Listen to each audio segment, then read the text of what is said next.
У нас очень много конфликтов бывают просто из-за недопонимания, то есть никто ничего плохого не имел в виду, да, а просто недопонимание. Недопонимание из-за того, что мы некорректно, просто не до конца себя выразили.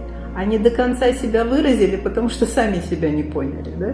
Поэтому тут вот такая интересная цепочка, и мы можем через понимание себя, создание вот этой вот уникальной связи, соединения со своим центром, мы можем создать мир вокруг себя, в своем окружении, в своей семье, на работе, да, в социуме. Это очень важно, когда ты не несешь двойных посланий, когда ты входишь в пространство и всем все понятно.